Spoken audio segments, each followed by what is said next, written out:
First of all, I would like to say thank you very much for the opportunity to share in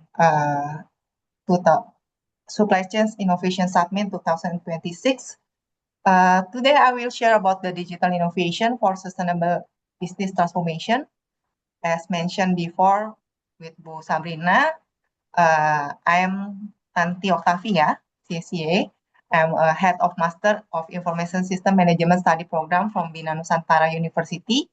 So if you want to know about the Master of Information System Management Study Program, you can contact me after this. I'm at 2019 until 2024, I'm the Vice Chair and Treasury in IEEE Computer Society Indonesia chapter. And from 2010 until now, I'm also the professional facilitator for consultant of banking, consumer good industry startup for the topic information system or information technology area. And in 2019 until 2020, I was as as a head of department in undergraduate information system in Bina Nusantara University. So for the topic today, I will divide it into six part. For the first, I will talk about the supply chains in the digital age. Yeah, what kind of challenge or what kind of transformation that we face in this area. And the second part, I will discuss about the digital pipeline, how the technology can transform the supply chain technology. And for the third, I will introduce some of technology that can be used to implement the new supply chain model. And the fourth one, I will describe about the transformation framework. Yeah, how do we can transform our supply chains that can meet the requirement for today. And the last session, uh, we will discuss about the implementation roadmap and the challenge and enabler to make the supply chains, the new supply chains in the industry. Okay, the landscape of modern supply chains today has different between before because the modern supply chains demand focus on the speed, feasibility, and sustainability. Based on the fact 94% of supply chains executive report disruption in 2023 and around 1.8 trillion annual cost of supply chains inefficiency globally and 67% of companies plan major supply chain digital investment by 2026. So, why the company have to move from one state into the other state of the supply chains? So, sustainability is no longer as a corporate responsibility side note. It is a fundamental driver of long-term business performance. We have to know what what kind of forces that making supply chains transformation as an urgent business priority today. So we know the regulatory pressure already different if we check with the before. Currently, corporate sustainability reporting directive, SEC climate rules, and emerging deforestation regulation are mandating Scope 3 disclosure and traceability across supply network. And the second one about the customer expectation. After pandemic COVID, we face the new behavior of the customer. 74% of customers say transparency about supply chains sustainability influenced by purchase decision and they verify the claim. And the third one about the operational fragility. The supply chains disruption doubled since 2020 and AI-driven resilience is no longer a competitive advantage, it's a baseline requirement to company if they want to win in the competitive advantage. And what kind of the digital pipeline that we have to prepare if we want to transform our supply chains. So building a modern supply require more than just upgrading the software. it requires a cohesive layer architecture where data flow seamlessly from the physical world into actionable business intelligence. As illustrated in this figure, this evolutionary journey is defined the digital pipeline as end-to-end framework built upon the five distinct layer technology transformation. For the layer one, we can focus on the sense and source, the foundation of IoT. The pipeline begin with the physical aids before supply chains can be smart. It must be aware by deploying a real-time Internet of Things sensor or every single node of the network organization eliminate the blind spot. And for the second one, we focus on the analyze and predict. We can use the AI or machine learning.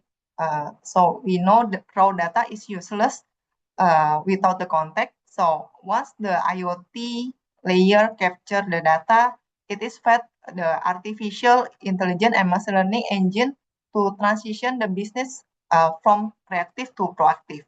And the third one is about the blockchain, how we verify and trust the data move across the international border maybe, and the multiple third-party supplier maintaining the absolute trust is a paramount. So the layer four, we can focus the automate and edge. What kind of technology that can we implement, like the RPA or ERP. So with accurate data, predictive insight, and trusted foundation, the pipeline move the execution. This is where the robotic process automation can collaborate with the ERP, or we can drive the operational speed with the automation application. And for the fifth, we can go through the final state of the pipeline, ensure the entire operation remain the sustainable, compliant, and accountable to global standards driven by environment, social, and governance framework. This layer close the loop. So the system can aggregate the verified data captured from the previous four layer.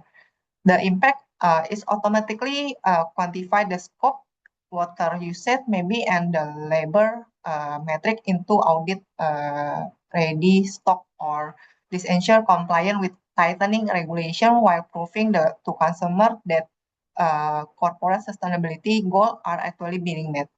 And in this slide, we can see some kind of technology that can we implement it when we want to transform our supply chains.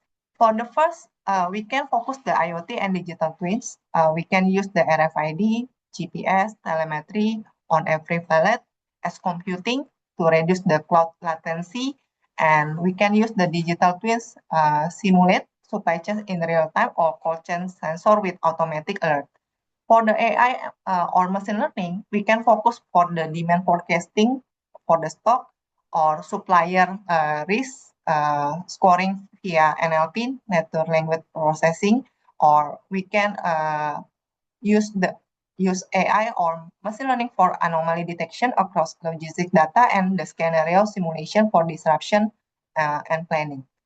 And for the blockchain mode or smart contract, today the blockchain is very useful in the supply chains because it can increase our performance to make the integration of the data. So we can focus on the digital product, passport for material, carbon credit tokenization on chain, or we can use the multi-party audit trail and smart contract to auto trigger on delivery. And for the automation, we can implement the RPA, robotic process automation, plus enterprise resource planning automation. So we can build a purchase order bot from zero to manual entry, and custom documentation automated end-to-end, and API first ERP integration, or we can use the dynamic reordering based on real demand. According to the transformation framework, based on the company, based on some organization, we can we can differentiate into three phases. For the phase one is the foundation layer. So the foundation layer, we can focus on the physical sensor like IoT, data platform setup, or baseline carbon audit, or pilot AI forecasting. For the phase two, we can focus on the intelligent for AI or machine learning, blockchain POC or RPA quick wins. And for the phase three integration, we can collaborate all the technology into one platform, such as we can build the end-to-end blockchain, circular economy loop, or full ESG dashboard to monitor the ESG used in the company, or the compliant that can make our application obey the rule. Okay, this is the some of the phase adoption model if you want to transform our supply chain into the new model. And according to the supply chains framework or the supply chains cycle, the supply chain have many steps that can we decide to implement the system. For the sourcing, we can analyze what kind of the supplier selection that we will uh, make the deal, or we make the appointment for the supplier or the sustainable supply selection that comply with our regulation. And the production, we can build the smart factory. So the factory can run with the automation, so they can use some of the sources to monitor, and they can automate to run the production from the beginning until the finished good. And for the warehouse, we can make the automated fulfillment the center. So we can monitor the warehouse, the stock, and the uh, flow in and flow out for the process. So we can check the moving from one side into another side. And for the logistic, one of my student already defined how to make the route efficiency. So that, we can use the technology to define how make the effectiveness of the route, so they can make one point to another point in the manageable, and make the efficiency for the movement of the uh, product. And the last one is about the customer. So how to make the service for the customer, so we can make the system that give the operation efficiency and make the customer feel satisfied with our service. This is our transformation framework. So when we use this, we can go through what phase or what process that will be effective to make the supply chains more competitive or more effective for the organization. So based on the SCM digital framework, or based on the transformation, uh, if the company want to transform their supply chains, they have to know the pace or the state. For the first, we have to assess our current condition.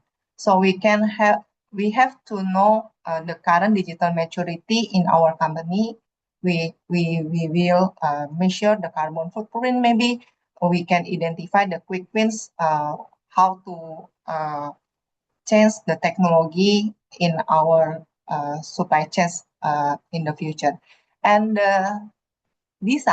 in the design, we can check the sustainability KPI, what kind of the target of our information technology division for the design, and the digital platform, of course, and also the stakeholder from this side, yeah, who will responsible for the transformation if we want transform the supply chains process in our organization. And step three, about the build, yeah, we can launch the pilot program, yeah, integrate the ACG, or we can do the change management with the trend team. And or we can optimize the information or the implementation, make the real-time dashboard or continuous the improvement and report the disclose. Okay, of course, if you want to transform the organization, we will face the barrier or the enabler. Some of the barrier maybe come from the internal organization, or some will be faced in the external organization. So in the internal, maybe we will face the legacy system, about the how to make the system applied with the organization, and so about the investment. Yeah, we have to prepare the investment, because if we want the technology, so we have to prepare the budget and the cost for the implementation, and how to make the silo from division to be integrated in one system. So we have to analyze, yeah, some of the data from the division, and we can integrate it into one system. And also maybe the skill gaps, yeah, from the staff, or from the organization. We have to know what the capability when we move to into the new system. And also we will face the resistance from the people that uh, maybe fear to change with the technology, and we have to make them, maybe we will give them the train, or we can give the coaching, so they will